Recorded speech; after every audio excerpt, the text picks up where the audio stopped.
হযরত মূসা আলাইহিস সালাতু ওয়াস সালামের জামানায় আল্লাহর পয়গম্বর মূসা প্রত্যেক দিন তো তুর পাহাড়ে গিয়ে মালিকের সাথে কথা বলতো। দুইজন আল্লাহর বান্দা রাস্তার মধ্যে দাঁড়িয়ে রয়েছে। একজন হলো সবচেয়ে গরীব অসহায়, আর আরেকজন ওই জামানার সবচেয়ে ধনী ব্যক্তি। দুইজন ব্যক্তি মূসা আলাইহিস সালাতু ওয়াস সালামের জন্য অপেক্ষা করছে যে মূসার সাথে কিছু কথা বলবেন।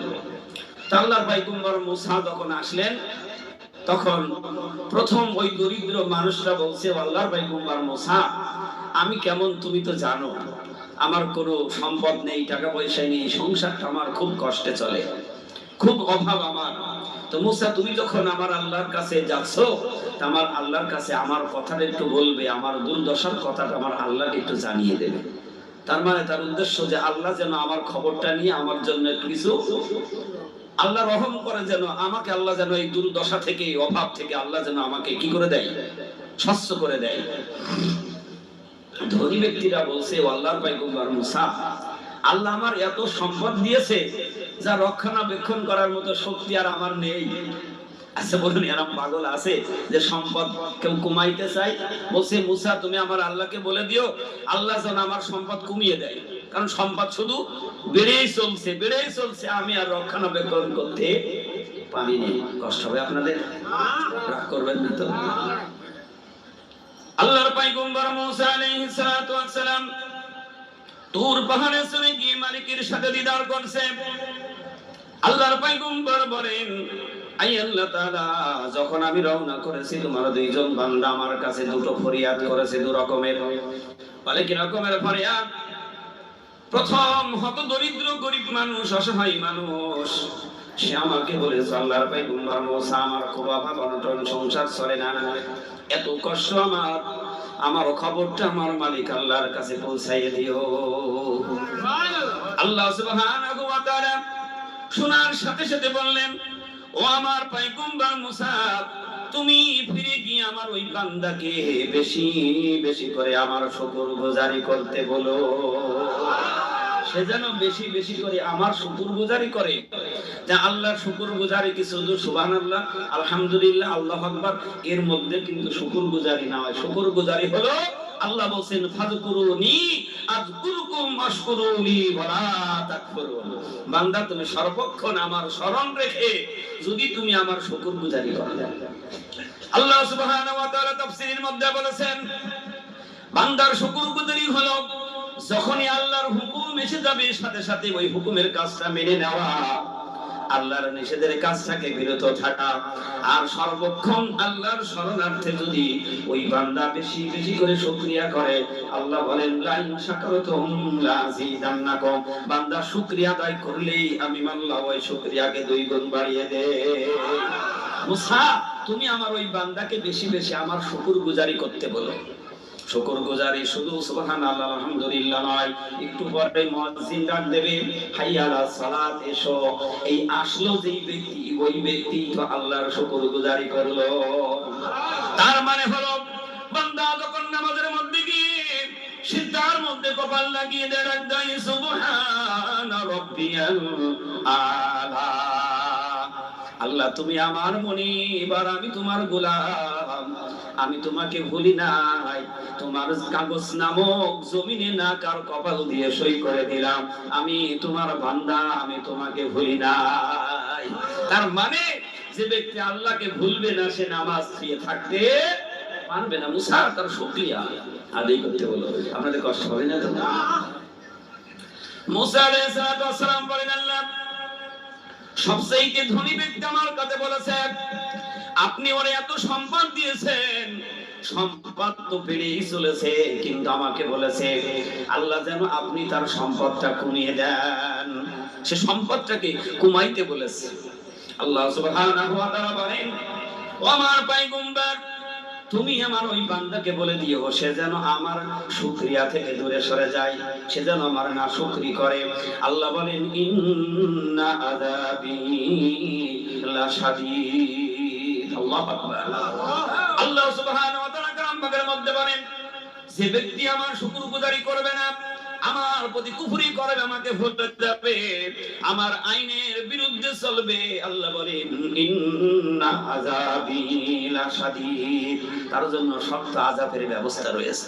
যদি কারোর উপরে আল্লাহর গজব আযাব আসে, রহমত থাকবে না গজবে পতিত হবে?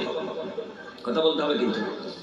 আল্লাহ সুবহানাহু ওয়া তাআলা বলেন, ও মুসা, তুমি আমার ওই বান্দাকে না শুকরির কথা বলে দিও। মুসা আলাইহিস সালাতু ওয়াস সালাম ফিরে আসলেন, দুজনা দাঁড়িয়ে আছে। সুবহানাল্লাহ বলেন তো, আস্তে বলুন, আরো একটু জোরে বলুন।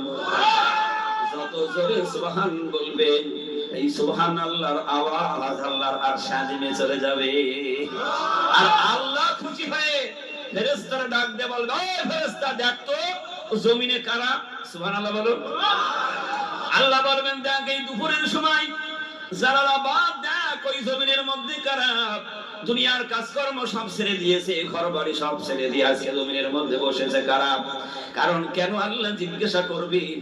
কারণ এই মজলিসের চতুর্পাশে আল্লাহর অগণিত ফেরেশতা দাঁড়িয়ে আল্লাহর রহমতের কামনা করছে। আমাদের তো সেই চোখ নেই, সেই জন্য আমরা দেখতে পাই না, কিন্তু চতুর্পাশে আল্লাহর রহমতের ফেরেশতা দাঁড়াইতে দাঁড়াইতে জায়গা না পেয়ে আরেকজনের ঘাড়ের উপর চড়তে চড়তে আল্লাহর আরশে আজিম পর্যন্ত দাঁড়িয়ে গিয়েছে।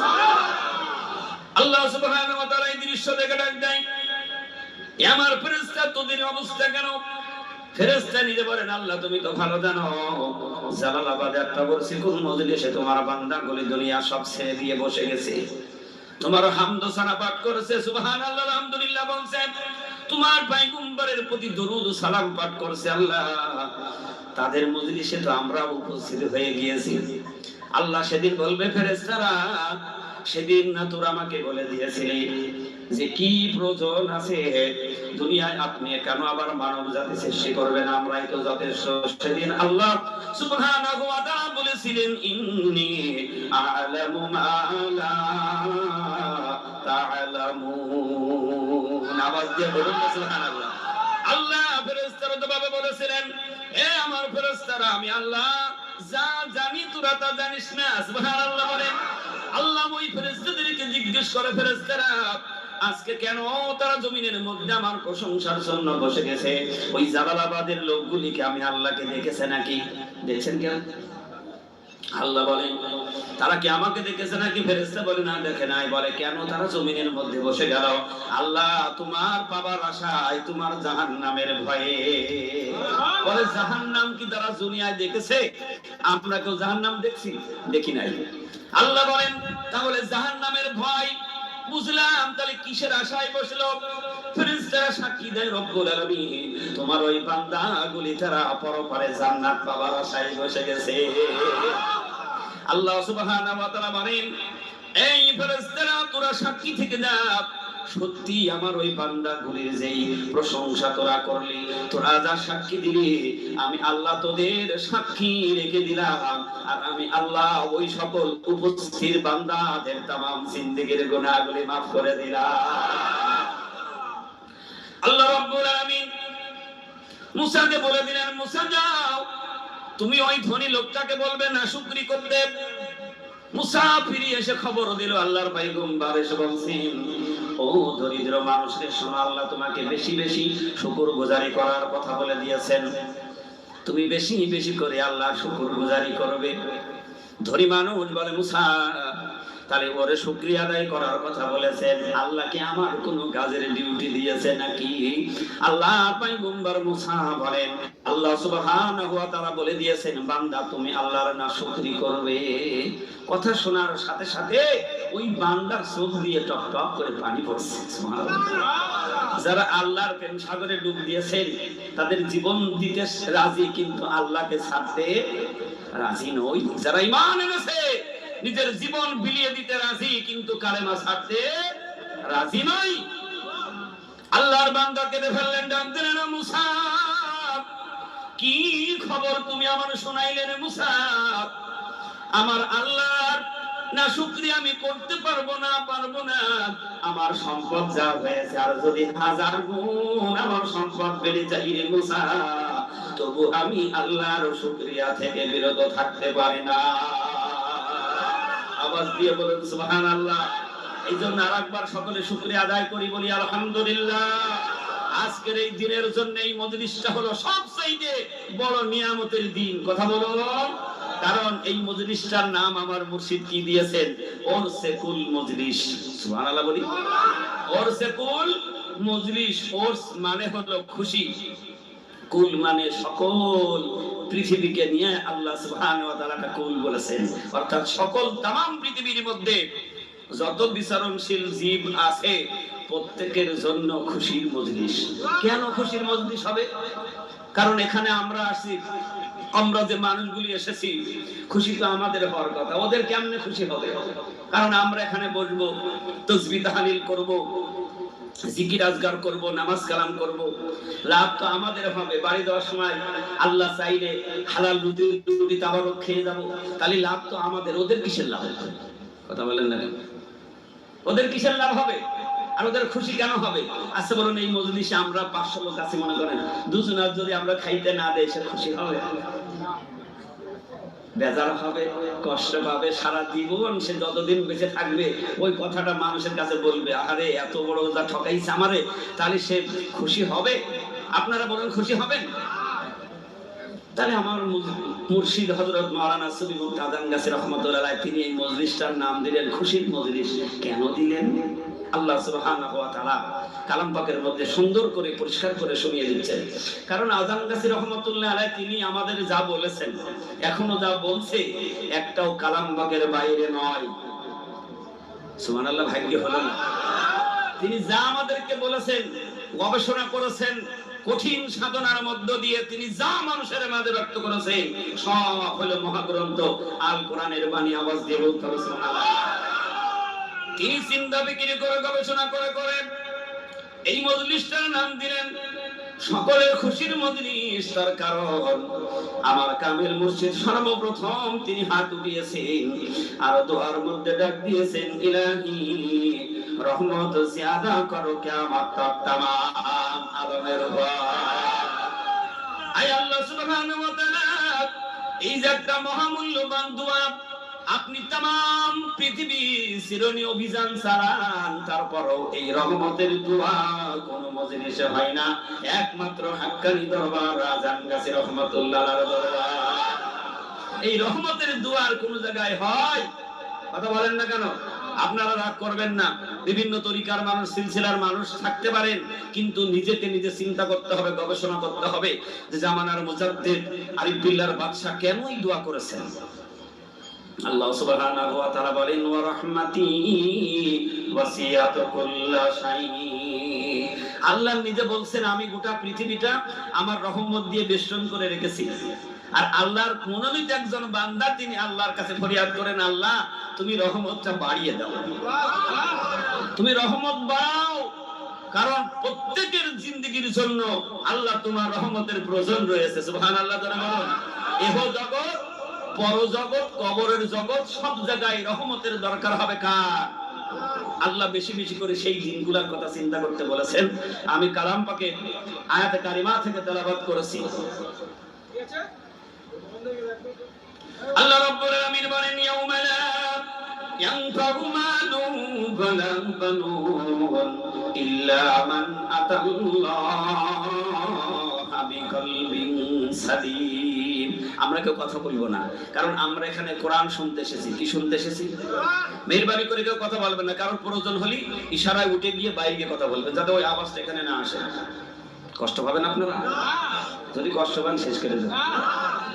কারণ মহাগ্রন্থ আল কোরআন, এই কোরআন যে দিল লাগাইয়ে শুনবে, আল্লাহর পক্ষ থেকে তার প্রতি রহমত অবতীর্ণ হবে, আর আল্লাহ তাআলা প্রকৃত বান্দা করে তাদের হিদায়াত বানিয়ে দেবে। সুবহানাল্লাহ। আর যদি আপনি শোনার মধ্যে যদি মন এদিকে ওদিকে ঘুরে বেড়ান, ভিতরে যাওয়ার কোনো লাইন নেই। কারণ একটা বোতলে মধু আছে আর একটা বোতল খালি আছে। ওই বোতলের মধু যদি ওই খালি বোতলে দিতে হয়, তাহলে মুখটা এরম হতে হবে, ঠিক না? যদি আরাম করেন, মজলিসে বসলেই যে নাকি পাওয়া যাবে তা কিন্তু নয়, দিলটাকে খালি করে বসতে হবে। কারণ আপনি পানি নিতে এসেছেন টিউবওয়েলে, পানি খুব স্বাদ, খুব মিষ্টি, বড় শখ করে নিয়েছেন, কিন্তু বাড়ির থেকে ও কলসির মধ্যে পানি ভর্তি রয়েছে, ওই অবস্থায় নিয়ে আসছেন। আচ্ছা, এই পানি কি আপনার বাড়ি যাবে? কথা বলেন না কেন? পাত্র খালি থাকলে পানি নিয়ে যাওয়া সম্ভব, আবার পাত্র খালি কিন্তু পাত্রর নিচে কি আছে, এরকমের একটা কিছু আছে, ও পানি। পাত্র তলাটাও ভালো হতে হবে। আল্লাহর মহাগ্রন্থ আল কোরআন থেকে যদি কিছু নিতে হয়, ওই রকমের দিলটা খালি করে যদি পরিসুন্দর একটা আত্মা নিয়ে এই মজলিসে বসে যায়। জালালউদ্দিন রুমি রাহমাতুল্লাহ আলাইহি তিনি বলেছেন, গ্রামের নাম আর আল্লাহর ওলির নাম একই নাম। সুবহানাল্লাহ। আরে বাবা, এই নামটা শুনে তো সুবহানাল্লাহ জোরে বলার দরকার। তিনি এত বড় বিশ্ববরণ্য একজন কামেল ওলি আল্লাহ, তার নামের সাথে এই গ্রামের নামকরণ হয়েছে। তাহলে এই গ্রামের নামের বরকত আছে না নাই? কাল কিয়ামতের দিন আল্লাহ সুবহানাহু ওয়া তাআলা কিছু মানুষের নামের বদলতে তাদেরকে জান্নাত দিয়ে দেবে, কারণ তার বন্ধুর নামকে ভালোবেসেছেন। এই ভালোবাসার কারণে আল্লাহ তাদেরকে জান্নাত দিয়ে দেবে। জালালউদ্দিন রুমি রাহমাতুল্লাহ আলাইহি বলেন, एक जमाना सुहबती बाउलिया बेहतराद सज सलात बेरिया। জালালউদ্দিন রুমি রাহমাতুল্লাহ আলাইহি বলেন, কোন মানুষ যদি এক মুহূর্ত সময় আল্লাহর ওলির মজলিসে গিয়ে দিলটা খালি করে আত্মাকে উজাড় করে নিয়ে যদি ওই মজলিসে যদি বসতে পারে, ওই ব্যক্তি 100 বছর ইবাদত করলে যেই নেকি হতো, তার চাইতে বেশি নেকির মালিক আমার আল্লাহ বানিয়ে দেয়। তাহলে এই মজলিসে আসলে বরকত আর বরকত, ঠিক না বেটি? এই জন্য আল্লাহ বলেন, ওমালা ইয়ানবাউ মালু ওয়ালা বানুন ইল্লা মান আতাল্লাহা বিকলবিন সালিম। ও দুনিয়ার মানুষ, সেই দিনের কথা একবার চিন্তা করে তো ভাবো, যেদিন তোমার দুনিয়া চিৎকার মারবে, ওই নাফরমান বেঈমানদেরকেও খাবার আল্লাহ সেদিন দেবেন। কি দেবেন? সবচাইতে উত্তপ্ত গরম রক্ত বোঝনা পানি গুলি দেবেন। এত ফুটন্ত পানি তাদেরকে পান করতে দেওয়া হবে। এক ধমক খাবার সাথে সাথে ভিতরে বডির মধ্যে যা আছে সবগুলি পচে গলে নিচ দিয়ে বেরিয়ে যাবে। আল্লাহু আকবার বলেন। আল্লাহ সুবহানাহু ওয়া তাআলা বলেন, ওই দিনের কথা একবার ভাবো। দুনিয়ার বাহাদুরি দুনিয়ায় খাটাও, যত চাই মন চাই চাই সাতাই করছো, কিন্তু কোনো বাধা নেই, আছে নাকি? কেউ তোমার বাধা দিতে পারে না।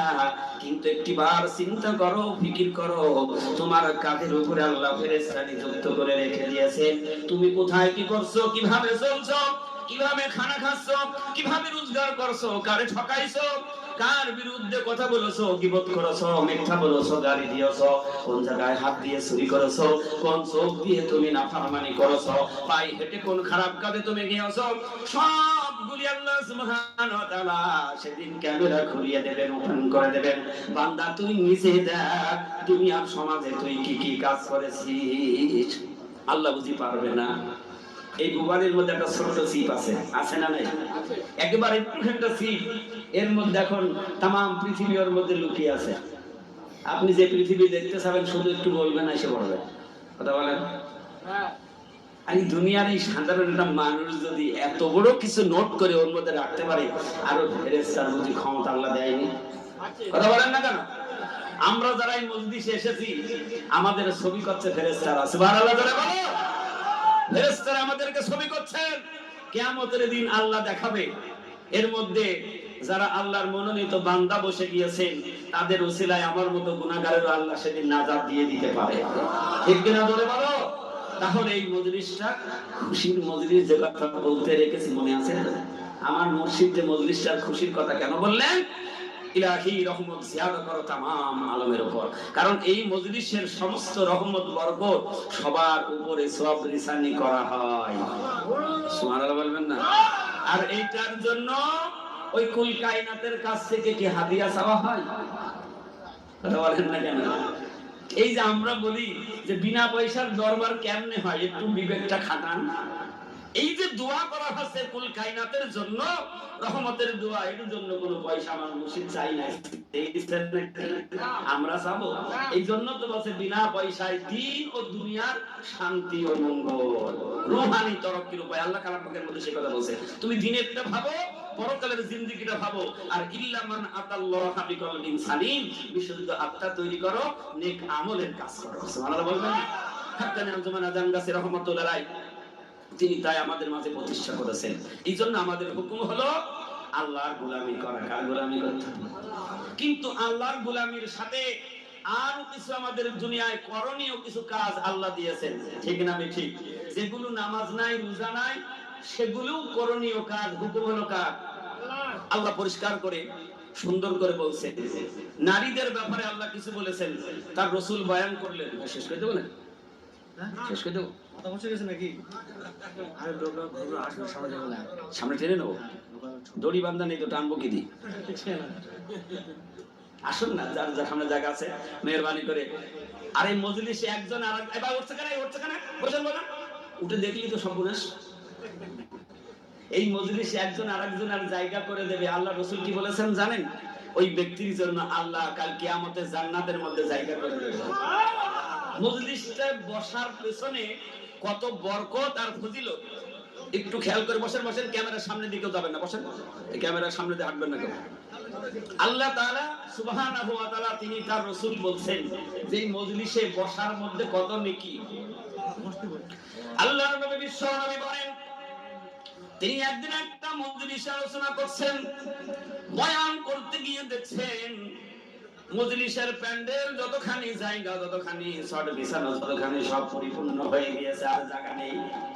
সবার শেষে বিশ্ব নবীর একজন জলিল কদর সাহাবী এসেছেন। ওই সাহাবীর নাম হলো হযরতে জারির রাদিয়াল্লাহু তাআলা আনহু। সুবহানাল্লাহ।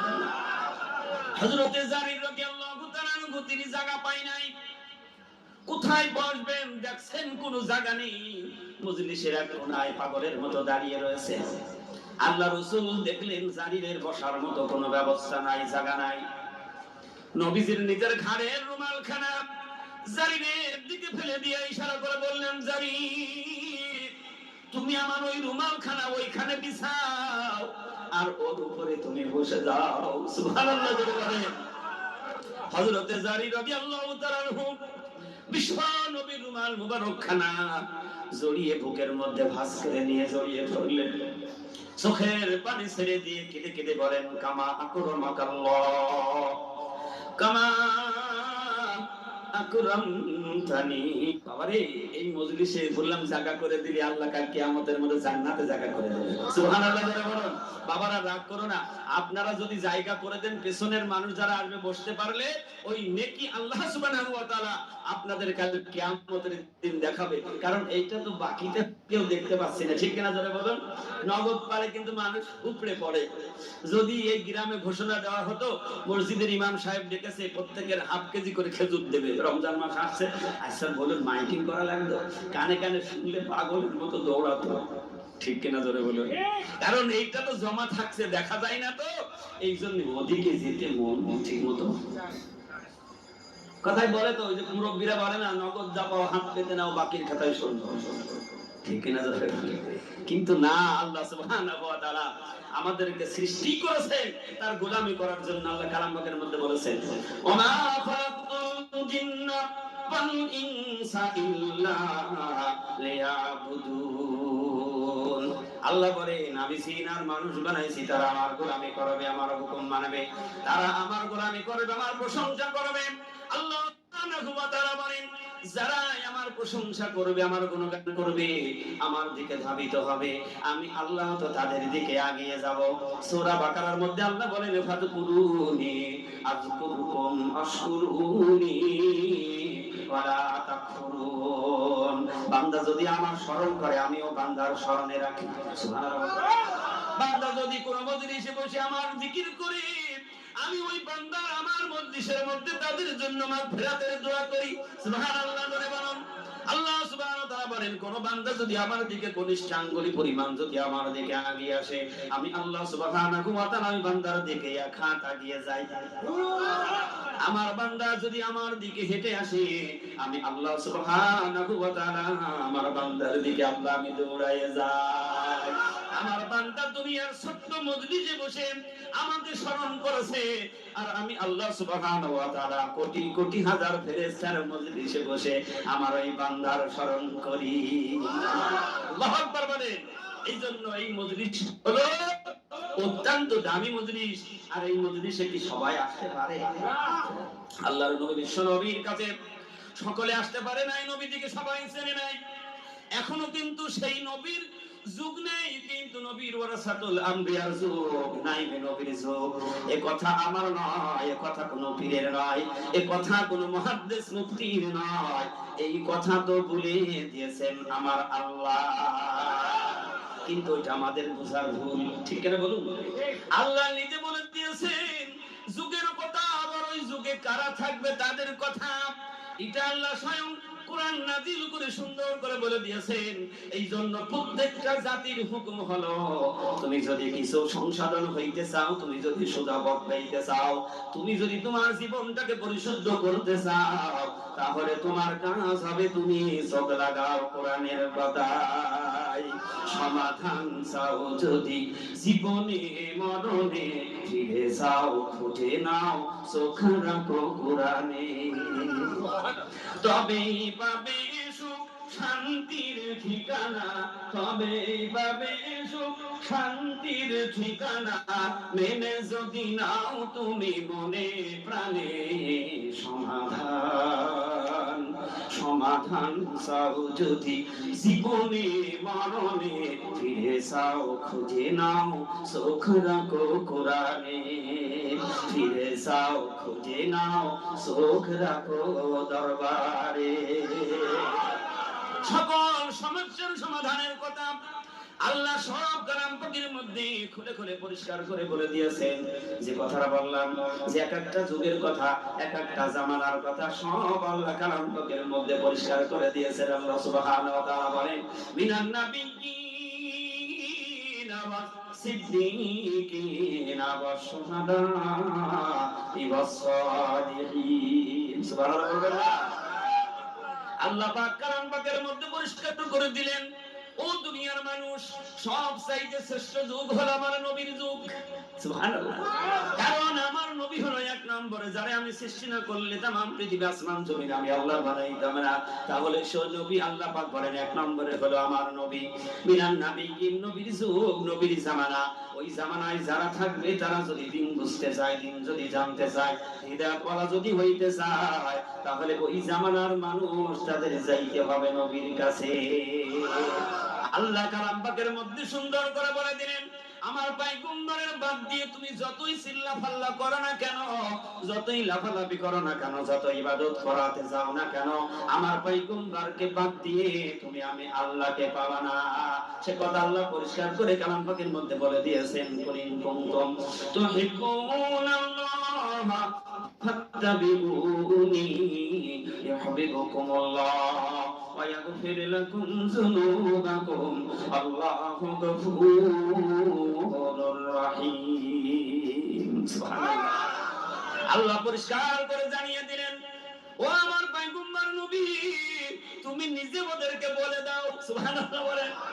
আল্লাহ তার রাসূলকে বলছেন, ও আমার পয়গম্বর বিশ্ব নবী, তুমি ওদেরকে বলো, কারণ যারা দুনিয়ায় মানব জাতি করে আমি আল্লাহ, যদি তারা অনুকরণ করে, আল্লাহ সুবহানাহু ওয়া তাআলা বলেন, যদি তারা আমার হাবিবের হাবিবুকুমুল্লাহ, আমার হাবিবের অনুকরণ করে, আমি আল্লাহ সুবহানাহু ওয়া তাআলা তাদের জন্য গ্যারান্টি দিয়ে দিলাম, ইয়াগফির লাকুম যুনুবাকুম, আমার ওই সকল বান্দা বান্দি তামাম জিন্দেগীর গুনাহ আমি আল্লাহ মাফ করে দেব। কারণ আমার গুনাহের কথাটাও আমি আল্লাহ কালাম পাকে বলে দিয়েছি, আমি আল্লাহর নামটা বলে দিলাম, আল্লাহু গফুরুর রহিম। আমি আল্লাহর চাইতে দয়ালু মেহেরবান পৃথিবীর জগতে আর কেউ নাই। আছে নাকি? আল্লাহর চাইতে দয়ালু আর কেউ আছে? আল্লাহ সুবহানাহু ওয়া তাআলা তিনি যদি দয়ার মালিক না হইতেন, আমরা পৃথিবী মনে হয় এই মানুষ হইতাম কিনা জানি না, মানুষ হইল এরাম মানুষ হতাম না। দয়া মায়া না থাকলে অবলা প্রাণীর মতো হয়ে যাইতাম, এত সুন্দর চেহারাও হতো না। কথা বলেন না কেন? দুনিয়ার মানুষ সব তৈরি করতে পারে, এখনো মানুষ বানাতে পারেনি। পারেছে নাকি? আর আল্লাহ সুবহানাহু ওয়া তাআলা কত ক্ষমতার মালিক একটু লক্ষ্য করবেন। একটা মার পেট থেকে 10টা সন্তান আসছে, 10টার মধ্যে কোনো মিল নেই, গলার কণ্ঠের কোনো মিল নেই, হাতের টিপির মধ্যেও, কথা বলে না কেন, কে করছে এগুলি? মানুষের হাতে হইলে একটার থেকে আরেকটা বানাইতে গেলে ওই রকমই হয়ে যেত। কারণ ফ্যাক্টরি কত চেঞ্জ করতো। দেখবেন ইট তৈরি করে না, ইট এবছরের ইটের জন্য যা ফর্মা তৈরি করেছেন, ইট তো সব এক মাপেই হবে না, প্রত্যেকদিন চেঞ্জ করবে। কথা বলে না, চেঞ্জ করবে। কিন্তু আল্লাহ সুবহানাহু ওয়া তাআলা এক মার কোলে সন্তান 10টা 20টা করে সন্তান হয়েছে, এখন আর হচ্ছে না, কারণ ডিজিটাল তো। বলে না কেন? এখন বলছে দুটো হয়েছে ভালো, একটা হলি যথেষ্ট। কেন বলে না? কারণ সন্তান তোমার ঘরে আসলে আল্লাহর রহমত অবতীর্ণ হবে, আর সবচেয়ে বেশি রহমত হবে যদি ওই ঘরে কন্যা সন্তান হয়। আচ্ছা, এ থেকে আমরা খুশি হতে পারি? বলে না কেন? কই খুশি হই? এখন বিবি গর্ভবতী বন্ধু বান্ধব নিয়ে কষ্ট পাবেন না তো আপনারা? বিবি গর্ভবতী বন্ধু বান্ধবের কাছে গল্প করছে যে আল্লাহ আমার বিবিরে গর্ভবতী করেছে, তা যাক, আল্লাহ যদি একটা ছেলে দেয় রে, তোদের মিষ্টি খাওয়াবো। এখন 1.5 বছর পার হয়ে গেছে, ক বছর ও বন্ধুর সাথে দেখাও খাই না, মিষ্টিও খাওয়ানো হয়নি। হঠাৎ একদিন পথের মধ্যে বন্ধুর সাথে দেখা, বলে কি বন্ধু, টেলিফোনও করিস না, কোনো খবরও দিলি না, বললি তোদের মিষ্টি খাওয়াবো, তো কইছে খবর পেলাম না। ভরা ভরা কপাল পোড়া কি বলছে শুনে, বলছে আরে ভেবেছিলাম আল্লাহ একটা ছেলে দেবে, হয়েছে মেয়ে। হাই রে কপাল। আল্লাহর নবী বিশ্ব নবী জনাবে মুহাম্মদ রাসূলুল্লাহ সাল্লাল্লাহু আলাইহি ওয়াসাল্লাম তিনি আগেই বললেন, ও দুনিয়ার মানুষ, তোমার মেয়ে হয়েছে, তুমি অসন্তুষ্ট হয়ো না, আমি রাসূল হইলাম মেয়ের বাবা। আবার দিয়ে বলতে হবে সুবহানাল্লাহ, আমি নবী মেয়ের বাবা, কারণ আমার পুত্র সন্তান হয়েছে, আল্লাহ নিয়ে নিয়েছে, আমি রাসূল হইলাম মেয়ের বাবা। আল্লাহর রাসূল বলেন, যখন 3টা রহমত অবতীর্ণ হয় তখন মানুষ কিন্তু খুশি হইতে পারে না। কয়টা? মনে রাখতে হবে কয়টা, কষ্ট পাবেন না তো। 3টা রহমত যখন অবতীর্ণ হয়, 1 নম্বরে রহমত অবতীর্ণ হয় তখন যখন আসমান থেকে জমিনে বৃষ্টি আসে। আচ্ছা বলুন, এখন এই মাহফিল চলছে পরিপূর্ণভাবে, এখন হঠাৎ করে বৃষ্টি হলে আপনারা খুশি হবেন? কিন্তু ওইটা আল্লাহ রহমত অবতীর্ণ হচ্ছে, খুশি হইতে কিন্তু পারবে না, ঠিক না? জোরে বলেন। আল্লাহ রাসূল বলেন 2 নম্বরে তখন আল্লাহ রহমত অবতীর্ণ হয় যখন ওই ঘরে কন্যা সন্তান জন্মগ্রহণ করে। কোন পুরুষের ব্যাপারে রাসূলের হাদিস কিন্তু বয়ান করে নাই। ওই ঘরে যখন কন্যা সন্তান জন্মগ্রহণ করে, ওই ঘরে আল্লাহ রহমত অবতীর্ণ হয়। আর রাসূল বলেন, তোমার যদি 2টা 3টা কন্যা সন্তান হয়, তুমি মনে করবা তোমার জন্য 3টা জান্নাত তৈরি হচ্ছে। যদি তুমি ওই মেয়েকে তারবিয়াত শিখাও, দিন শিখাও, নামাজি বানাও, তাকওয়া পরহেজগারি বানাও, পর্দানিশী যদি বানাইতে পারো, আর একজন নেককার সন্তানের হাতে যদি তুমি তোমার ওই মেয়েকে তুলে দিতে পারো, আর ওই অবস্থায় যদি তোমার কন্যা সন্তানরা তারবিয়াত শিখে যদি দিন মানে, তাহলে ওই মেয়ের ওসিলায় আল্লাহ তোমার জান্নাত দান করে দেবে। তারপরও রাসূল বলেছেন, মাদের পায়ের নিচে হলো আল্লাহর জান্নাত। সুবহানাল্লাহ। পুরুষেরা রাগ করলে তো কিছু করার নেই, ঘোষণা দিয়েছে আমার আল্লাহ। কে দিয়েছেন? আল্লাহ ওহীর মাধ্যম দিয়ে কোরআন নাযিল করেছেন, আর হাদিসগুলি সরাসরি নবীর সাথে আল্লাহ কথা বলেছেন। সুবহানাল্লাহ।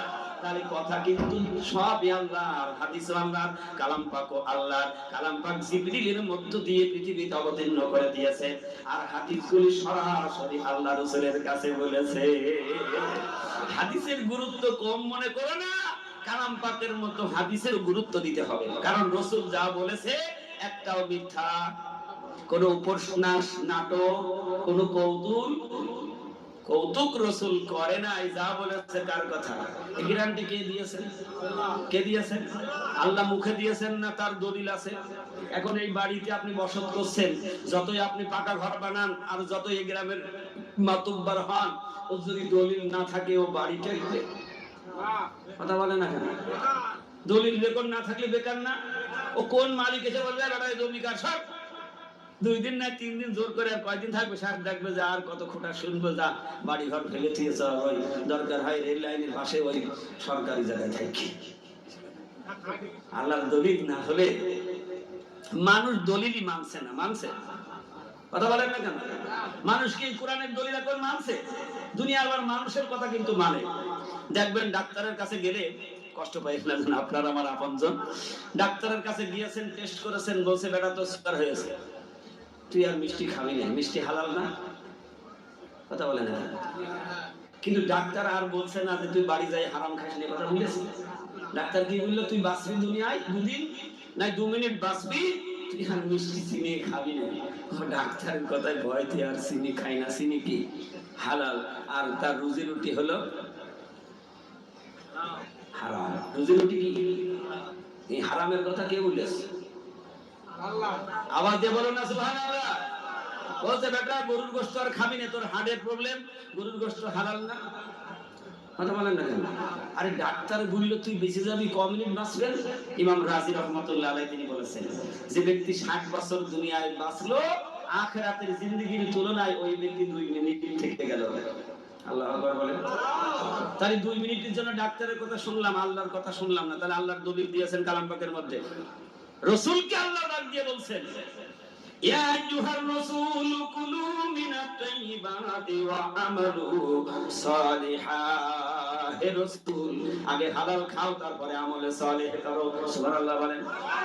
সেই কথাটা জামানার মুজাদ্দিদ হযরত মাওলানা সুফি মুফতি আদম গাজী রাহমাতুল্লাহ আলাইহি 4টা শর্তের মধ্যে 3 নম্বরের শর্ত দিলেন, বেটা হালাল রুজি রুটি খাবি, সুদ মুক্ত জীবন তৈরি করবি, কোনো প্রকার হারামের সঙ্গে যাবি না। যদি যাস তাহলে জগতে বাঁচলেও পরকালে বাঁচতে পারবি না। তাও কেমন ভাবে হবে? নির্দিষ্ট দিন আল্লাহ যা করেছেন। আপনি দুনিয়ায় হঠাৎ করে মনে করেন আপনি এমএল পাস করেছেন, এখন আপনার স্বপ্ন যে আমি 5 বছরের জন্য নির্বাচিত হলাম, আমার এই দেশটাকে সাজাবো, সুন্দর করে তৈরি করব। কিন্তু আপনার পরের দিন মৃত্যু লেখা রয়েছে। ঠেকাইতে পারবে যারা ভোট দিয়েছে? যে এত শখ করে ভোট দিয়ে তোরে এমএল বানালাম, মন্ত্রী বানালাম না, তুই আর মরিস নে, থেকে যা।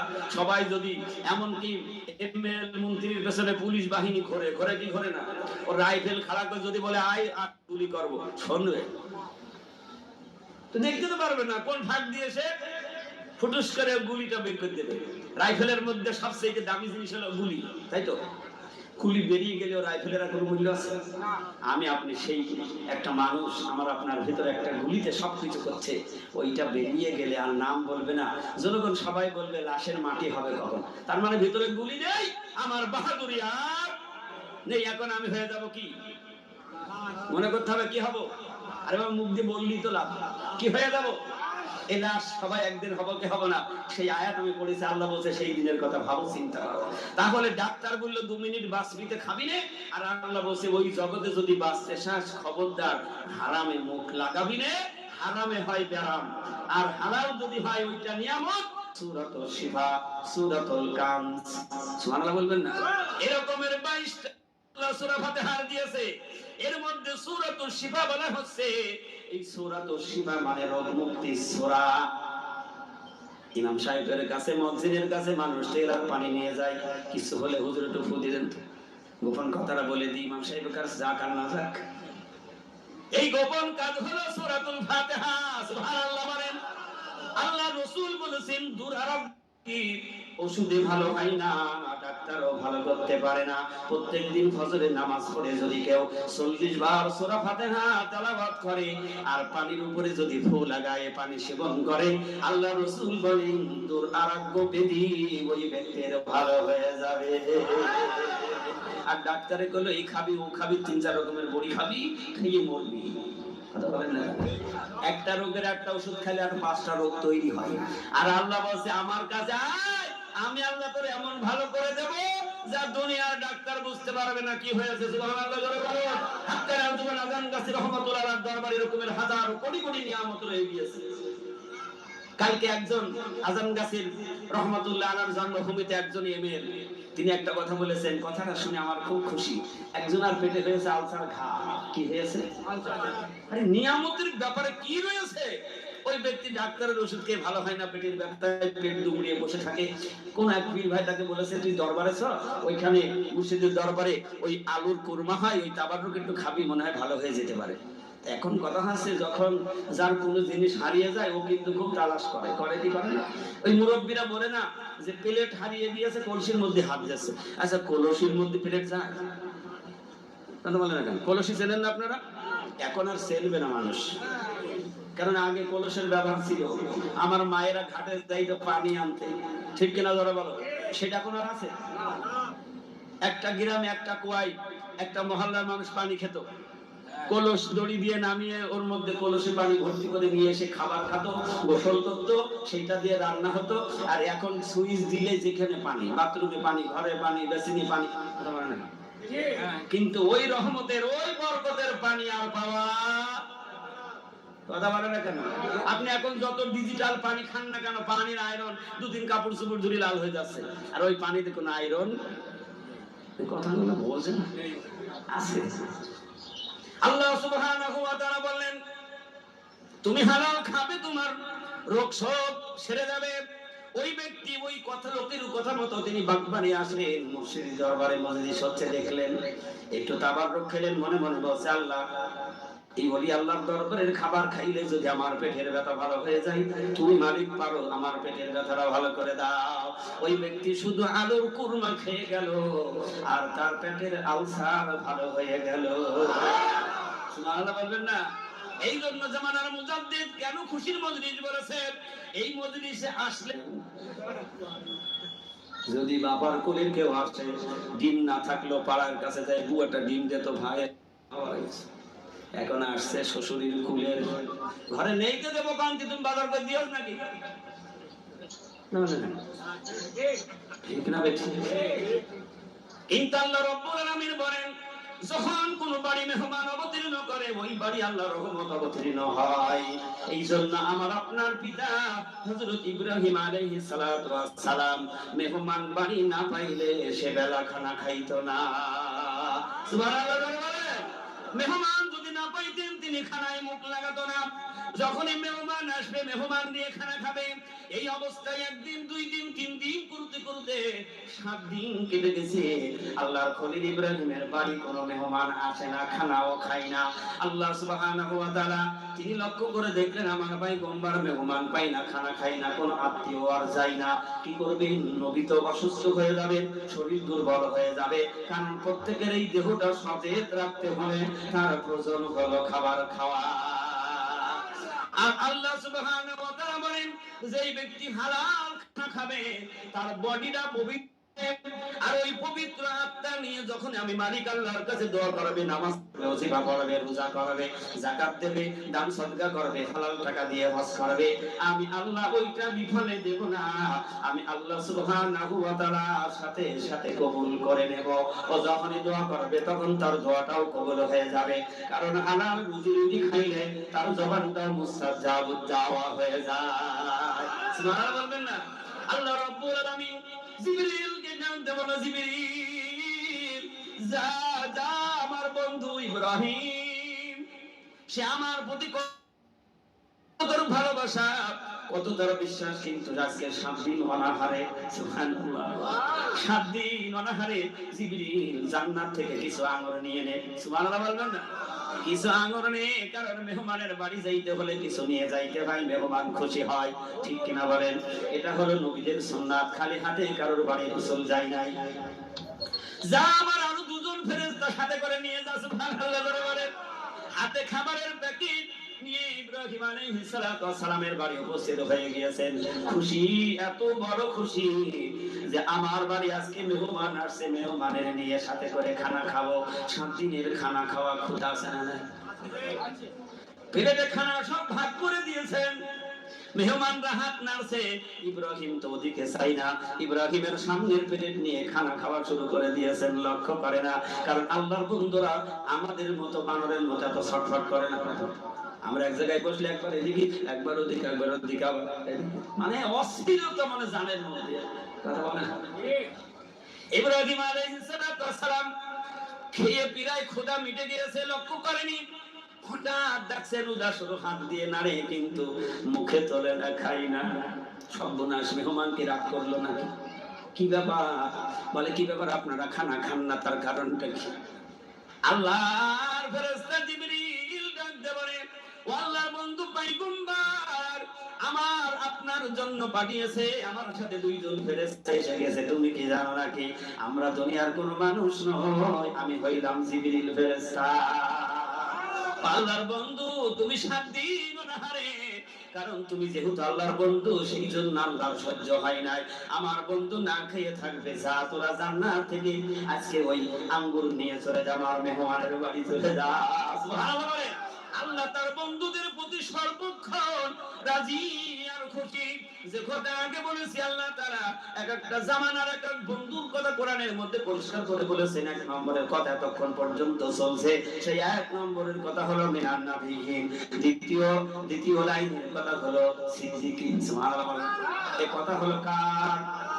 আল্লাহ রাব্বুল আলামিন বলেন 3 নম্বরের কথা আল্লাহ বলেছেন, দ্বিতীয় নম্বরে হলো শহীদিন, আর চতুর্থ নম্বরে হইল সালেহিন। এই সালেহিন তো তারা হলো কামেল বলি আল্লাহ। তাহলে যে জামানায় যারা থাকবে তারা তার কাছে যাবে, তারবিয়াত শিখবে, দ্বীন শিখবে, সোজা রাস্তাটা জানবে। যদি সে না বোঝে, তার আরেকজনের কাছে না গেলে সে বুঝতে পারবে না।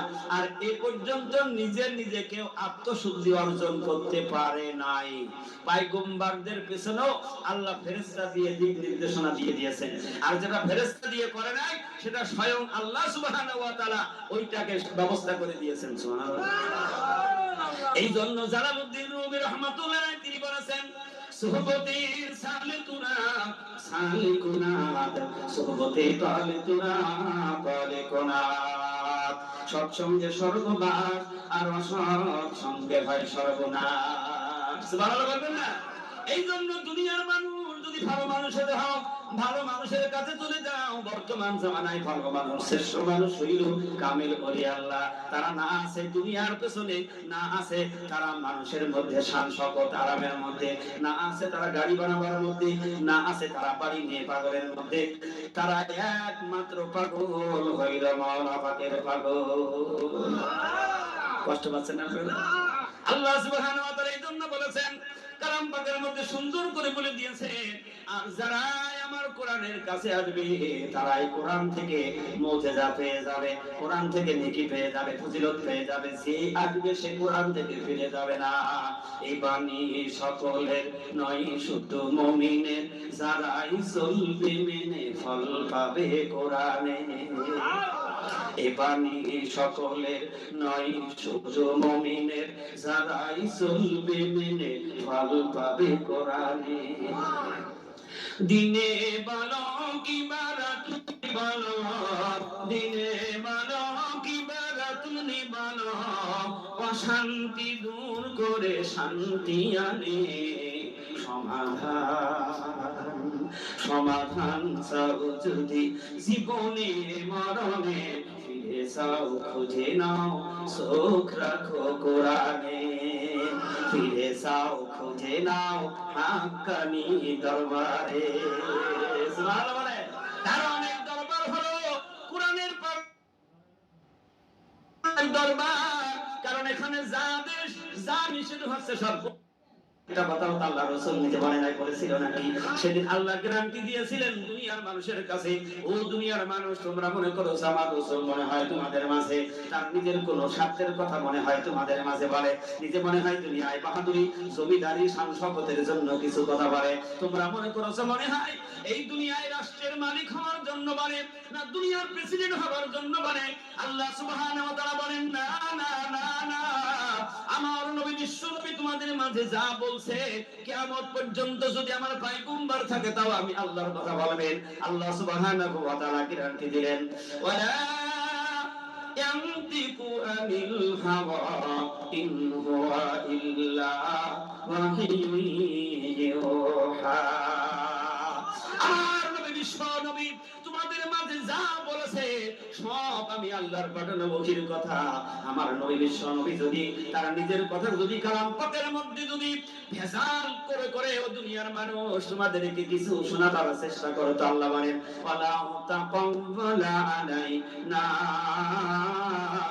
বাদাল আকাবিন লা আখাযনা বিনহু বিল ইয়ামিন। সুবহানাল্লাহ। আল্লাহ স্বয়ং তার গ্যারান্টি দিয়ে বলেন, নবী যদি তার নিজের কোনো কথা যদি ব্যক্তিগত স্বার্থে যদি ভেজাল করে করে আমার কালামের সাথে সংস্পর্শ করে যদি তোমাদের মাঝে যদি শোনাতো, আমি আল্লাহ সুবহানাহু ওয়া তাআলা আমার হাবিব বিশ্ব নবীর ডান হাতখানা চেপে ধরতাম। কার কথা? আল্লাহ নিজে বলছেন ডান হাত চেপে ধরতাম। লা আখাযনা মিনহু বিল ইয়ামিন, তারপরে আমি আল্লাহ আমার নবীর গলার কণ্ঠ নারীকে কেটে দিতাম। এত বড় গ্যারান্টি দিয়ে আল্লাহ সুবহানাহু ওয়া তাআলা 30 পারা কালাম পাক নাযিল করলেন। দুনিয়ার মানুষ যারাই কালাম পাকের কাছে আসবে আর এই কালাম পাকের পরশ লেগে ওই মানুষটা শ্রেষ্ঠ মানুষ তৈরি হয়ে যাবে। খেয়াল করে দেখেন, রসুলের কাছে যারা গিয়েছেন কেউ মানে বড় বাদশা বড় কিছু সম্রাট হয়ে যায় না, গিয়েছে নাকি? আমিরুল মুমিনিন ওমর ফারুক রাদিয়াল্লাহু তাআলা আনহু তিনি অর্ধজাহানের খলিফা হয়ে গেলেন, কিন্তু তার প্রথম জীবনে দেখুন সেটা মসজিদ রাখাল ছিল। কিসের রাখাল? মসজিদ রাখালগিরি মোষ চড়াতো। সুবহানাহু ওয়া তাআলা তিনি পয়গম্বরের অনুসরণ করলেন, রাসূলকে মেনে নিলেন। আর আল্লাহ রাসূল এত মর্যাদার কথা বলে গেলেন যে আমি নবী হইলাম শেষ নবী, খাতামান নবিয়্যিন, আমার পরে আর কোন নবী পৃথিবীতে আসবে না, আমার ওয়ারাসাতুল আম্বিয়া থাকবে, তারা হলো এই পৃথিবী পরিচালনা করবে। সেটা বাস্তবে দেখিয়ে দিলেন। সুবহানাল্লাহ বলবেন না? রাসূল যাওয়ার পরে খলিফা হয়ে গেলেন আবু বকর সিদ্দিক রাদিয়াল্লাহু তাআলা আনহু, তিনি এই দেশ পরিচালনা করলেন। ঠিক আবু বকরের পরে খলিফার দায়িত্ব এসে গেল আমিরুল মুমিনিন ওমর ফারুক রাদিয়াল্লাহু তাআলা আনহুর উপরে। আমিরুল মুমিনিন ওমর ফারুক রাদিয়াল্লাহু তাআলা আনহুর 37তম উত্তরসূরি পুরুষ হলো হযরত মাওলানা সুফি মুফতি আজম গাছী রাহমাতুল্লাহ আলাইহি। তিনি বাবার কুল হলো ওমর ফারুক রাদিয়াল্লাহু তাআলা আনহুর কুল, আর মায়ের কুল হলো ফাতেমা রাদিয়াল্লাহু তাআলা আনহার কুল। সুবহানাল্লাহ। দুটো বংশের ধারা হলো সুফি মুফতি আজম গাছী রাহমাতুল্লাহ আলাইহি। এত বড় তিনি উচ্চ মর্যাদার একজন মানুষ হয়ে ছোটবেলায় তো তার সম্মান কত ছিল, কত কদর ভালোবাসা ছিল। কারণ এখন দেখেছেন একটা বাদশার ছেলে কি পালকিতে করে লেখাপড়া করায়?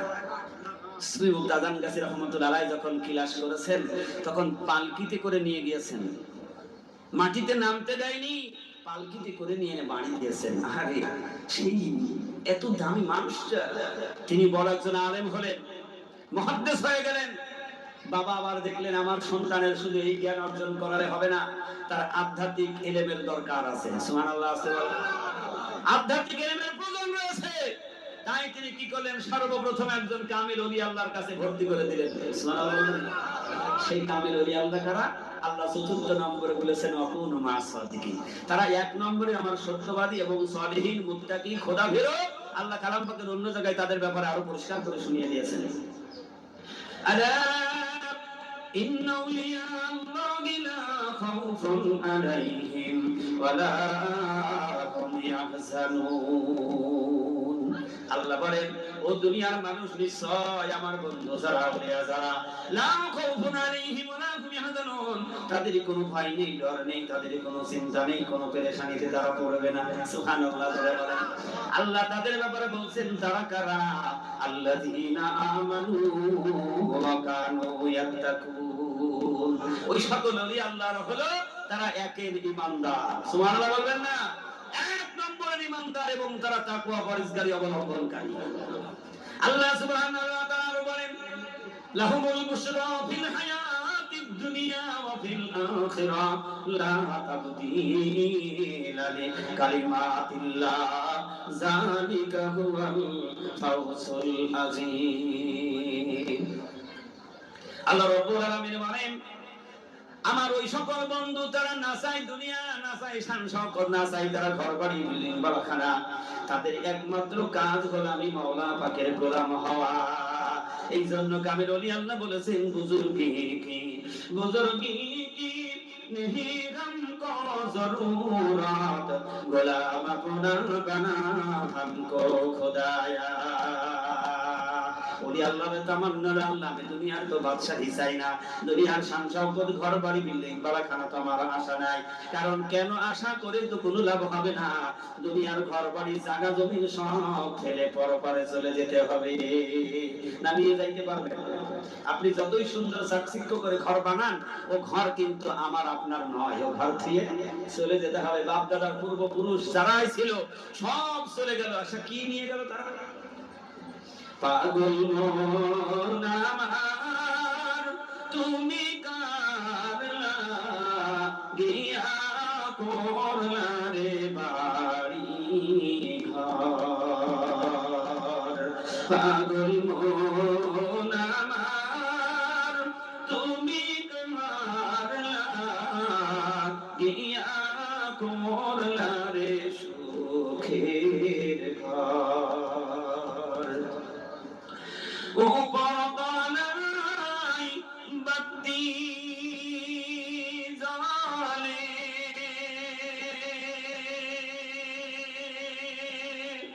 উপর তলায় বাতি জ্বলে, নিস্তলাতে অন্ধকার তুমি কার লাগিয়া করলা রে সুখের ঘর, পাগল মন আমার তুমি কার লাগিয়া করলা রে বাড়ি ঘর। ভাই বলো বন্ধু বলো,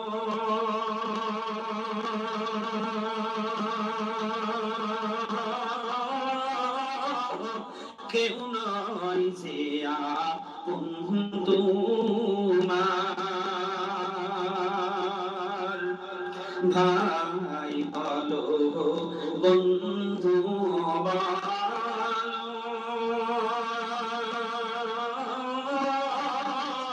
কেউ নয় যে আপন তোমার। দুঃসারটা দিন কেঁদে গেহ,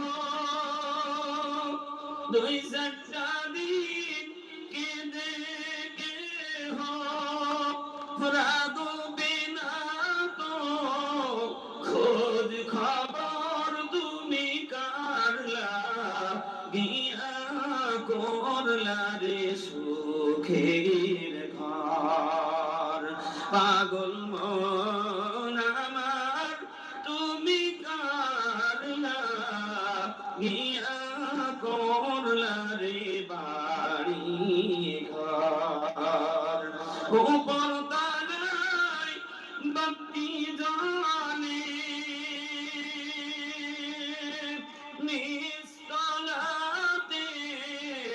অন্ধকার তুমি কার লাগিয়া করলা রে বাড়ি ঘর।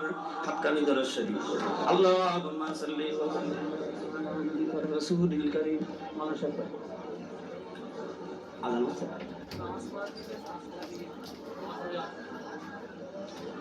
كما صليت وسلمت وباركت وأنعمت على سيدنا إبراهيم وعلى آل سيدنا إبراهيم إنك حميد مجيد. نمازকে নামাজ একটা দশে নামাজ হবে।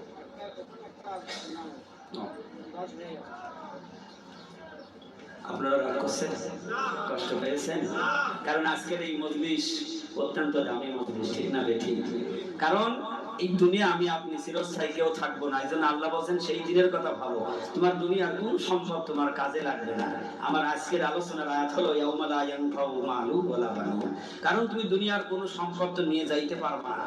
তাহলে সেই সম্পদ যদি অবৈধ পথে কামাই করা হয়, হালালটাকে ছেড়ে দিয়ে হারাম গ্রহণ করা হয়, তাহলে পরকালে লাভ হবে না লস হবে? লাভ হবে না ক্ষতি হবে? ক্ষতি হবে। এই জন্য জামানার মুজাদ্দিদ হযরত মাওলানা সুফি মুফতি আদম গাছী রাহমাতুল্লাহ আলাইহি তিনি 3 নম্বরের শর্ত বলেছেন, হে দুনিয়ার মানুষ, তুমি সুদমুক্ত জীবন তৈরি করো, হালাল রুজি রুটি খাও। সুবহানাল্লাহ, সুবহানাল্লাহ। তুমি যদি হালাল খাও, তোমার দেহটা পাক হবে, পবিত্র হবে। এই জন্য আল্লাহ সুবহানাহু ওয়া তাআলা নারী পুরুষদেরকে সুন্দর করে হুকুমের বয়ান করেছেন। আমার মাদের ব্যাপারে আল্লাহ সুবহানাহু ওয়া তাআলা তার রাসূল বলেন, মায়েরা 4টা জিনিস মানবে। কয়টা জিনিস? কথা বলেন, কয়টা? 1 নম্বরে হলো তারা নামাজটা কাজা ছাড়া পড়বে। 2 নম্বরে হলো সে রমজান মাসের ফরজ রোজা আদায় করবে। 3 নম্বরে হলো ওই মা সে পর্দায় থাকবে, নিজের সতীত্ব হিফাজত করবে। নামাজ যেমন ফরজ, রোজা তেমন ফরজ, আর পর্দা করা নারীদের জন্য ফরজ। কথা বলেন না কেন? পর্দা শুধু নারীদের নয়, পুরুষেরও জন্য আল্লাহ নিষেধ করেছেন। পুরুষেরও পর্দা আছে, পুরুষের পর্দা ফরজ। কথা বলেন না কেন? তুমি পুরুষ, তুমি বেগানা নারীর দিকে তাকাইতে পারবে না। আল্লাহ রাসূল বলেন, কালাম পাকে আল্লাহ বলেছেন, তোমার চক্ষুকে তুমি নিম্নগামী করেছো, তুমি পর নারীর দিকে তোমার চোখ লাগাইও না। সুবহানাল্লাহ বলবেন না? তাহলে পর্দা শুধু নারীর নয়, পর্দা পুরুষেরও। তুমি বেগানা নারীর দিক থেকে তাকাইও না, সেদিকে যেও না, তাকাইলে তোমার চোখের জিনা হবে। নাউজুবিল্লাহ। তো আল্লাহ রাসূল বললেন, 4র্থ নম্বরে হলো নারীরা যেন তার নিজ নিজ স্বামীর অনুগত হয়। স্বামীর হুকুম মানে স্বামীর হুকুম মেনে যেন তাদের জীবনটা কাটাইতে পারে। এই 4টা কাজ যেই মা, যেই নারী, যেই মেয়ে করবে, আল্লাহ রাসূল বললেন তার জন্য জান্নাতের 8টি দরজা খোলা থাকবে। সুবহানাল্লাহ বলেন। তাই নারীদের ইবাদত সহজ না কঠিন? একটা মনে হয় একটু কঠিন, নাকি গো? সেটা হলো পর্দা করা। বর্তমান ডিজিটাল যুগে নারীরা আর ঘরে থাকতে চায় না, সমান অধিকার নিচ্ছে তো। আচ্ছা, সমান অধিকার যদি হয়, উন্নত হয় না ক্ষতি হয়? এখন মনে করেন আপনি নাঙ্গল জুড়বেন, নাঙ্গল চেনেন তো? এখন একটা গরু আর একটা ছাগল, ছাগল যদি বলে যে আমিও সমান অধিকারী নেব, নাঙ্গল আমি নাঙ্গল বইয়ে খাবো, আচ্ছা বলুন কেরাম হয়?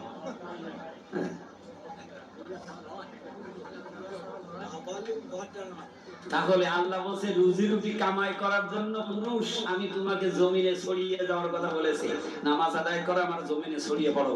আর ওখানে নারীদের কথা বলা হয় না, কারণ ওদের সব দিক থেকে একটু কম আছে, তো বুদ্ধির দিক তো হাও কি বুদ্ধি কি আমাদের বুদ্ধি কি কো, সম্পদের দিকেও কিন্তু হাফ। কথা বলেন না কেন? না আপনাদের এখানে সমান সমান দেয়? হ্যাঁ, পারে আল্লাহ বন্টন করে দিয়েছে। বলছে 2 বিঘা জমি থাকলি যদি 3 কাঠা জমি হয় আপনার, তাহলে একটা ছেলে একটা মেয়ে। আচ্ছা বলুন, মেয়ের কয় কাঠা দেয়? আর 2 কাঠা পাই ছেলে, তাহলে ওখানে হাফ পাইলো নাকি? না সমান পাইলো? হাফ নাই। কিন্তু আল্লাহ সুবহানাহু ওয়া তাআলা বলছে, আমি তাদেরকে পূর্ণ করে দিচ্ছি ওইটাকে, কারণ সে বাবার কাছে, ভাইয়ের কাছে পাচ্ছে, স্বামীর কাছে গিয়ে পাচ্ছে। কথা বলেন না কেন? স্বামীর কাছেও ভাগ পাচ্ছে, বাবা মার কাছেও ভাগ পাচ্ছে। আল্লাহ বলছে, আমি তো পূর্ণ করে দিয়েছি, আমি তোরে ঠকাই নাই। কারণ ইসলাম নারীরে ঠকাই নাই, মর্যাদা বাড়িয়ে দিয়েছেন। আওয়াজ দিয়ে বলেন সুবহানাল্লাহ। আরো সম্মানী করেছে, যে মার পায়ের তলে সন্তানের জান্নাত। এই জন্য আল্লাহ বলেছেন, আমি গতকালও আমার মায়েদের নিয়ে আলোচনা করেছিলাম আজান গাছের ময়দানে, কিন্তু বাবা মার হক আদায় করা সন্তানের জন্য ফরজ। সন্তানের জন্য কি ফরজ? মা বাবাকে কখনো অসন্তুষ্টি করা যাবে না, এবং মা বাবার সমস্ত দেখাশোনার দায়িত্ব হলো সন্তানের। আবার ওই পাশাপাশি আরেকজন সন্তান হয়ে আসে যখন ঘরে চৌকাঠ ঢোকে। চেনেন চৌকাঠ? এই দাদা চৌকাঠ চেনেন? বৌমা। কিন্তু দেখবেন অনেক পুত্রবধূ আছে শ্বশুর শাশুড়ি দেখতে পারে না। কথা বলেন না? কিন্তু ও তো ভাবে না, চিন্তা করে না যে আজকে আমি পুত্রবধূ, আমি 2 দিন পরে শাশুড়ি হব। হবে কি হবে না? তুমি সময় গোনো। হায়াত যদি তোমার থাকে, তুমি যদি তোমার শাশুড়ির 1 রুটি খাওয়া, তোমার খাওয়াবে 8 রুটি। কত খাবে? হাফ খাওয়া। তুমি যা করবা তার হাফ তোমারে দেবে। এই জন্য একটু সময় গোনো আর চিন্তা করো, তুমিও একদিন শাশুড়ি হবা, সেদিন বুঝবা গুণটা কি। কথা বলেন না কেন? এই জন্য তোমার করণীয় হলো, তোমার দ্বারাই তোমার শ্বশুর শাশুড়ি যেন কষ্ট না পায়, কারণ তুমি তাদের সন্তান হয়ে গিয়েছো। সন্তান না হইলে শাশুড়ির কেউ আম্মা বলবে না, ঠিক না বলুন? শ্বশুরের আব্বা বলবে, কারণ মা বাবা যেমন তোমার কাছে প্রিয়, তোমার স্বামীর কাছেও তার মা বাবা প্রিয়। তাহলে ওই একই চোখ দিয়ে যখন দেখবা তখন ওই ঘরে আল্লাহর রহমত অবতীর্ণ হবে। সুবহানাল্লাহ। এবং তাদের প্রতি আল্লাহর করুণা আসবে। এই জন্য আমি আমার সকল মায়েদেরকে বলবো, খবরদার শ্বশুর শাশুড়ির সাথে খারাপ আচরণ করবা না, ভালো ব্যবহার করবা। তোমাকেও আল্লাহ সেদিন তোমার পুত্র বধূর কাছে তোমার ওই রকমের শান্তিতে রাখবে। আল্লাহ রাসূল বলেছেন, কোন সন্তান যদি মা বাবার যদি ঘরের বাইরে নামিয়ে দেয়, আর তোমার সন্তান ওই ঘর কেন ওই বাড়ি থেকে বের করতে হবে। কথা বলেন না? একজন নাতি প্রত্যেকদিন দাদার খাবার পৌঁছিয়ে দেয় বৈঠকখানায়, মানে দাদা বুড়ো হয়ে গিয়েছে, দাদা বুড়ো হয়ে গেছে, কাশে বিভিন্ন ঝামেলা, এখন সে ভালো ভাবে চলতে পারে না, হাঁটতে পারে না, বৈঠকখানা রেখে দিয়েছেন। তা ওই আগের জামানায় দেখা যায় তো মাটির পাতিলে ভাত খেতে। আপনাদের দেশে ছিল মাটির বাসনে ভাত খাইতো না, এখন ওইটাই করে খাবার দেয়, প্রতিদিন দেয়। তো একদিন খাবার নিতে গিয়ে নাতির হাত থেকে পড়ে গিয়েছে। তো এখন এত কান্নাকাটি করছে, মা বাবা কেউ তারা থামাতে পারছে না। যারে ওটা ভেঙে গিয়েছে, কার এটা কিনে দেবো না, কোন রকম হয় না, এটা ভেঙে গিয়েছে, ওটা নিয়ে পাগল। আল্লাহ সুবহানাহু ওয়া তাআলা হিদায়াতের মালিক। তো সন্তান যখন একেবারে থামছে না, মানুষ আস্তে আস্তে সব জড়ো হয়ে গিয়েছে। ওর মনটা হলো যে সব মানুষ আসুক, সবাই জানুক কেন আমি কাঁদছি। পাড়া প্রতিবেশী এরকমের দেখলি সবাই তো না যে কি হলো রে ছেলেটা, কেউ ঠেকাতে পারছে না, কথা বলে, কেউ গায়ে হাত বলে, কেউ বলে তুই মিষ্টি খাবি না, এই করবি তা করবি, নানান তাল করছে। তখন ওই দাদার নাতি বলছে, তোমরা জানো আমি কেন কাঁদছি? কারণ আমি যেই পাতিলা দিয়ে আমার দাদার খাবারটা পৌঁছিয়ে দিই, আমিও চিন্তা করেছি এই পাতিলাটা রেখে দেব, আমার পেটের সন্তান আমার বাবারে খাওয়াবে। আল্লাহ আকবার বলেন। করোনা এরকমের কাজ আল্লাহর নবী বিশ্বনবী বলেন, না আল্লাহ তাআলা কালাম পাকের মধ্যে নাযিল করে দিয়েছেন, ওয়া ক্বাদা রাব্বুকা আল্লা তা'বুদু ইল্লা ইয়্যাহু ওয়া বিল ওয়ালিদাইনি ইহসানা।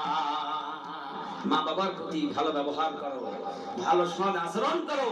মা বাবাকে তুমি যা খাবে তা খাইতে দাও, তুমি যা করবে করতে দাও, তার থাকার জায়গা ভালো করে দাও, তার চিকিৎসা ব্যবস্থা তুমি করে দাও। খবরদার তোমার মা বাবা যেন তোমার কাছ থেকে যারা পরিমাণ কষ্ট না পায়। তুমি যদি কাবার ইমাম হও আর মা যদি তোমার প্রতি অভিশাপ করে, তুমি সেদিন কিয়ামতে কোনো নাজাত পাবে না। আল্লাহ রাসূল শুনিয়ে দিয়েছেন। সুবহানাল্লাহ জোরে বলো। এই জন্য বাবা মার দিকে লক্ষ্য রাখতে হবে। আর বাবা মার কাজ হলো নিজের সন্তানটাকে এই রাস্তায় তৈরি করতে হবে। ডিউটি কারণ কম নেই, কথা বলেন না কেন? আল্লাহ বলেন, ইয়া আইয়ুহাল্লাযীনা আমানু কু আনফুসাকুম ওয়া আহলিকুম নারা। তুমি নিজে জাহান্নামের আগুন থেকে বাঁচো, তোমার আহল পরিবার বর্গকে জাহান্নামের আগুন থেকে বাঁচাবার চেষ্টা করো। তাই আরিফ বিল্লাহর বাদশা হযরত মাওলানা সবিবুত আযান গাছী রাহমাতুল্লাহ আলাইহি সারা বিশ্ববাসীর হাতে আজকে 2 পাতার ওজিফা দিয়েছেন। এই ওজিফার মধ্যেই তো যা আলোচনা করলাম, একটা পয়েন্ট এখনো শেষ করতে পারি নাই। সুবহানাল্লাহ জোরে বলেন। কারণ এই ওজিফার এত বরকত, এত ফজিলত নিয়ামতের মধ্যে আছে, তুমি সারা জীবন বয়ান করেও শেষ করতে পারবে না। কি ওজিফা দিয়েছেন জামানার মুজাদ্দিদ হযরত মাওলানা সবিবুত আযান গাছী রাহমাতুল্লাহ আলাইহি। কারণ এই 2 পাতার ওজিফা পড়ে আরিফ বিল্লাহর বাদশা হয়ে যাচ্ছে। সুবহানাল্লাহ বলবেন না? এই 24 পরগনা মওজুদা গদ্দিনী সেন মাস্টার সাহেব দামাত বারাকাতুহু, তিনার পূর্বের জীবনের কথা একটু বলি। তিনি প্রাইমারি স্কুলের শিক্ষক, কথা বলেন না? আরে প্রাইমারি স্কুলের শিক্ষক হয়ে আজকে আল্লাহ সুবহানাহু ওয়া তাআলা আরিফ বিল্লাহর বাদশা বানিয়ে দিয়েছেন। কারণ তিনি আত্মত্যাগ করেছেন, নিজের জীবনটাকে সুবে দিয়েছেন। ওই উমরের মতো করে রাসূলের কাছে উমর যেমন তার জীবনটা বিলিয়ে দিয়েছিলেন, প্রাইমারি স্কুলের মাস্টার কামেল মুর্শিদের কাছে বিলিয়ে দেওয়ার কারণে আল্লাহ সুবহানাহু ওয়া তাআলা আরিফ বিল্লাহর বাদশা কামেল ওলি আল্লাহ বানিয়ে দিয়েছে। এই জন্যই 24 পরগনাবাসী বড় ধন্য, একজন এই জেলায় আজকে বলি জন্ম হয়েছে। সুবহানাল্লাহ। এই জেলার একটা ঘরে গুণ আল্লাহর কাছে ধন্য হয়ে গিয়েছে। এই জন্য আজকে আমরা যদি সেই কদর বুঝি, সেই হক যদি আমরা আদায় করতে পারি, বেশক কিয়ামতের দিন কামেল মুর্শিদের হাত ধরে রাসূলের কাছে আমরা পৌঁছিয়ে যাব। আল্লাহর হাবিব বিশ্ব নবী আমাদেরকে শাফায়াত করে জান্নাতে পৌঁছিয়ে দেবে। জোরে বলুন সুবহানাল্লাহ।